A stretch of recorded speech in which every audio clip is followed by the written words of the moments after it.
Stage 4 మోకాళ్ల అరుగుదలకి నొప్పి లేకుండా కీళ్ల మార్పిడి ఆపరేషన్ చేయబడును. Doctor Ramesh Gajula, endoscopic spine ortho surgeon and pain physician, పెనిషియా spine pain ortho and sleep centre, Uppal, Hyderabad. నిన్న నైరుతి బంగాళాఖాతంలో ఉన్న సుస్పష్ట అల్పపీడనం నిన్న రాత్రికి ఉత్తర తమిళనాడు తీరానికి దగ్గరలో ఉండేది. ఈరోజు ఉదయానికి అది ఉత్తర అంతర్గత తమిళనాడు మరియు దక్షిణ అంతర్గత కర్ణాటక మధ్య అల్పపీడనంగా బలహీనపడింది.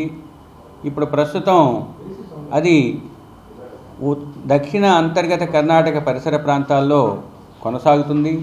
దీనికి అనుబంధంగా ఉపరితల ఆవర్తనం మధ్య ట్రోపావరణం వరకు విస్తరించి ఉన్నది. ఇది తదుపరి కొన్ని గంటలలో అంటే 24 గంటల్లో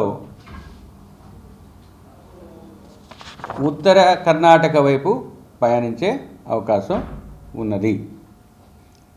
ఇది కాకుండా నిన్న దక్షిణ అండమాన్ పరిసర ప్రాంతాల్లో ఉన్న ఉపరితల ఆవర్తనం ఈరోజు అండమాన్ పరిసర ప్రాంతాల నుంచి ఇప్పుడు ఆగ్నేయ బంగాళాఖాత పరిసర ప్రాంతాలలో ఉపరితల ఆవర్తనంగా కొనసాగుతుంది. దానికి అనుబంధంగా ఉపరితలంగా ఈ ఆవర్తనం 5.8 కిలోమీటర్ల ఎత్తు వరకు విస్తరించి ఉన్నది. దీని ప్రభావం వలన రేపు అనగా 24వ తేదీ నాటికి ఈ ఉపరితల ఆవర్తనం ఆగ్నేయ బంగాళాఖాతం దానికి ఆనుకుని ఉన్న తూర్పు మధ్య బంగాళాఖాతంలో అల్పపీడనంగా పరిణామం చెందే అవకాశం ఉంది. ఇది తదుపరి పశ్చిమ వాయువ్య దిశలో పయనించి ఇంకొంచెం సుస్పష్టంగా మారే అవకాశం కోస్తా జిల్లాల్లో, ముఖ్యంగా ఉత్తర కోస్తాలో రాబోయే 5 రోజులు కూడా పలు ప్రాంతాలలో తేలికపాటి నుంచి మోస్తరు వర్షం, 5వ రోజున అత్యధిక ప్రాంతాలలో, 6వ రోజు 7వ రోజు మళ్ళీ పలు ప్రాంతాల్లో వర్షం పడే అవకాశం. అంటే రాబోయే వారం రోజులు కూడా ఉత్తర కోస్తాలో పలు ప్రాంతాలలో తేలికపాటి నుంచి మోస్తరు వర్షం పడే అవకాశం ఉంది. ఇక దక్షిణ కోస్తాలో ఈ 2 రోజులు అత్యధిక ప్రాంతాలలో తేలికపాటి నుంచి మోస్తరు వర్షం ఉండే అవకాశం ఉంది.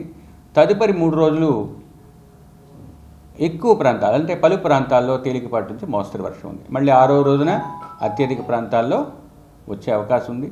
7వ రోజు నాటికి దక్షిణ కోస్తాలో వర్షం యొక్క క్షేత్రీయ విస్తృతి తగ్గే అవకాశం ఉంది. రాబోయే 5 రోజులు కూడా ఉరుములు మెరుపులు కొనసాగే అవకాశం ఉంది. ఇక ఉత్తర దక్షిణ కోస్తా జిల్లాల్లో ఈ 3 రోజులు కూడా బలమైన గాలులు 30 నుంచి 40 కిలోమీటర్ల వేగంతో వీచే అవకాశం ఉంది. 4వ రోజు 5వ రోజుకి వచ్చేసరికి అది 40 నుంచి 50 కిలోమీటర్ల వేగంతో వీచే అవకాశం ఉంది. అతి ముఖ్యంగా ఉత్తర కోస్తా దక్షిణ కోస్తా జిల్లాల్లో ఈ మొదటి రోజు అంటే రాబోయే 24 గంటల్లో ఉత్తర కోస్తా జిల్లాలైన కోనసీమ, పశ్చిమ గోదావరితో పాటుగా ఎన్టీఆర్, గుంటూరు, కృష్ణా, ప్రకాశం, బాపట్లతో పాటుగా నంద్యాలలో 1-2 చోట్ల భారీ నుంచి అతి భారీ వర్షానికి ఈ 24 గంటల్లో అవకాశం ఉంది. ఇక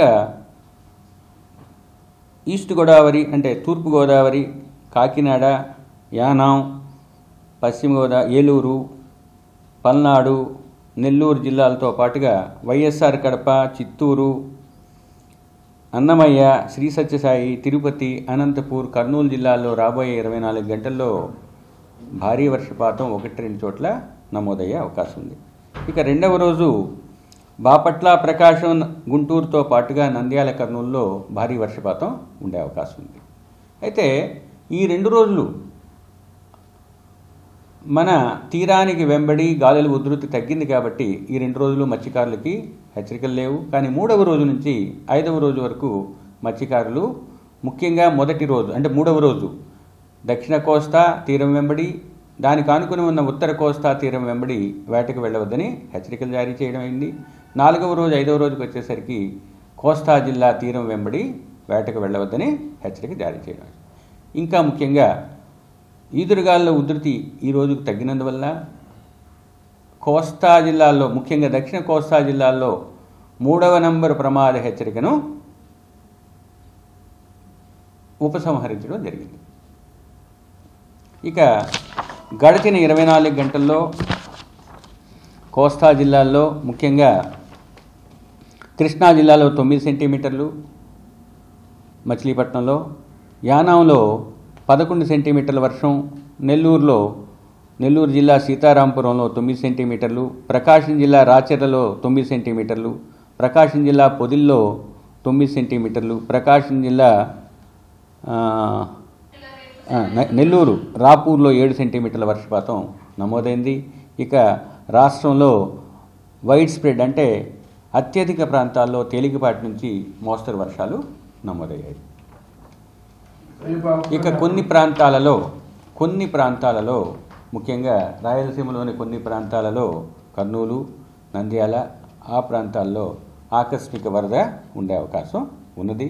ఇక ఎక్కడైతే అకస్మాత్తుగా మధ్యావధి వర్షాలు కానీ పడినట్టయితే, అంటే మోడరేట్ వర్షాలు కానీ పడినట్టయితే దాని నుంచి కొంచెం జాగ్రత్తలు తీసుకోవాల్సిందిగా చెప్పడం జరిగింది. మోడరేట్, హెవీ 2 చోట్ల. సిస్టమ్స్ ఒకదాని తర్వాత ఒకటి వచ్చినట్టయితే ఒక సిస్టమ్ ఇంకొక సిస్టమ్ మీద ఆధారపడి గ్రో అయ్యే అవకాశం ఉంటుంది. దాన్ని ఏమంటారంటే one system can grow at the expense of the other. తర్వాత ఈ ఋతుపవనాల్లో విండ్ షియర్ సాధారణంగా నైరుతి ఋతుపవనాల్లో ఉన్నంత విండ్ షియర్ ఉండదు. ఈ సంవత్సరం విండ్ షియర్ కూడా, అంటే ఇప్పుడు ప్రస్తుతానికి ఉన్న సిస్టమ్స్లో విండ్ షియర్ కూడా ఒక రోల్ ప్లే చేసి ఉండొచ్చు. అందువల్ల అది కాకుండా ఇది ముందుగానే మీకు అల్పపీడనం, సుస్పష్ట అల్పపీడనం కోస్టుకు కొంచెం దూరంలో వాయుగుండంగా ఏర్పడే అవకాశం ఉంటుంది. అది అంతేగాని మీకు అంతకన్నా తీవ్రత ఉన్న సిస్టమ్ కింద వర్ణించలేదు. అది అంతర్గత తమిళనాడు లోపలికి వెళ్ళిన తర్వాత ల్యాండ్ ఇంటరాక్షన్ వల్ల వీక్ అవుతుంది. అది కారణం. ఇది ఇప్పుడుది, నిన్నటిది, రేపటిది అవుతుంది. ప్రస్తుతానికి రేపటికి 24 గంటల్లో అల్పపీడనం అవుతుంది. తర్వాత కొంచెం తీవ్రత ఉంటుంది. అల్పపీడన వ్యవస్థలు ఒకదానికి ఒకటి దగ్గరలో ఉండేటప్పుడు దానికి సైంటిఫిక్ క్యాలిక్యులేషన్స్ ప్రకారం చెప్తాము. ఒక సైక్లోన్ ఉండి దాని ప్రక్కన కూడా ఇంకో సైక్లోన్ ఉంటే దానికి ఒక డిస్టెన్స్ ఉండాలి. ఆ డిస్టెన్స్ క్యాలిక్యులేషన్ మీకు చెప్పం, ఎందుకంటే సైంటిఫిక్గా బాగా మేము నిర్ధారించితే కానీ చెప్పం. అప్పుడు ఫ్యూజివారా ఎఫెక్ట్ అనేది ఒకటి ఉంటుంది. అప్పుడు ఒక సిస్టమ్ వల్ల ఇంకో సిస్టమ్ గ్రో అవ్వచ్చు, 2 పెరగవచ్చు, లేకపోతే ఒకదాని వల్ల ఇంకొకటి బలహీనం అవ్వచ్చు. అవి సైంటిఫిక్ టెర్మినాలజీ జనబాహుళ్యానికి చెప్పడం వల్ల పెద్దగా ఉపయోగం ఉండదు. అది అవుతుందా లేదా అనేది మేము నిర్ణయించి మీకు తెలియజేస్తాం. కాబట్టి వాటి యొక్క వాతావరణ ప్రభావాన్ని చెప్పటమే ముఖ్య ఉద్దేశం. కాబట్టి వాటిని క్లియర్గా జనాలకి చెప్తాం. ఇవన్నీ కూడా మాకున్న సర్వసమ్మతి ఫోర్కాస్టింగ్ సిస్టమ్ ఒకటి ఉంది, అంటే కాన్సెన్సస్ ఫోర్కాస్ట్ అంటారు. దేశంలో ఉన్న ఈ ఫోర్కాస్టర్స్ అందరూ కూర్చొని వివిధ ప్రాంతాల్లో వీడియో కాన్ఫరెన్స్లో చర్చించి ఇది జరుగుతుందా లేదా అనేది నిర్ణయిస్తాం. నిర్ణయించిన తర్వాత అది ఉన్నట్టయితే దీనివల్ల ఇది ఉధృతి చెందుతుంది, లేదా దీనివల్ల ఇది బలహీనపడుతుంది అనేది పరిణామం ఏ విధంగా జరుగుతుందో మేము నిరంతరం వాటి మీద నిఘా వేయటం వలన చెప్పగలుగుతున్నాం. అందుకనే మీకు ఫోర్కాస్టింగ్ కూడా చాలా ఫ్రీక్వెంట్గా ఇస్తున్నాం. నిన్న ఈవినింగ్కే చెప్పేశాం. అది ఇంకా ఫ్రీక్వెన్సీ దాని యొక్క ఇంటెన్సిటీ పెరిగే అవకాశం లేదు, కానీ రేపు ఉదయానికి వీకెన్ అవుతుందని చెప్పు. ఆ విధంగానే వీకెన్ అయింది. మీకు మధ్యాహ్నం ఫోర్కాస్ట్ మాత్రమే మీరు తీసుకుంటారు.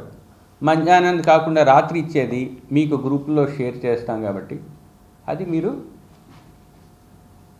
మీడియాలో మీరు ప్రజెంట్ చేయాల్సిన అవసరం ఉంది. తెలుగులో ఫాస్టెస్ట్ న్యూస్ ఇప్పుడు కొత్త అవతారంలో 5 సెకండ్లోనే పూర్తి వార్తా సమాచారం మీ చేతిలో. సోషల్ మీడియా ట్రెండ్స్ మీ కళ్ళ ముందుకే live TV and voice search options తో ఇప్పుడే డౌన్లోడ్ చేయండి. యాప్ లింక్ డిస్క్రిప్షన్లో ఉంది.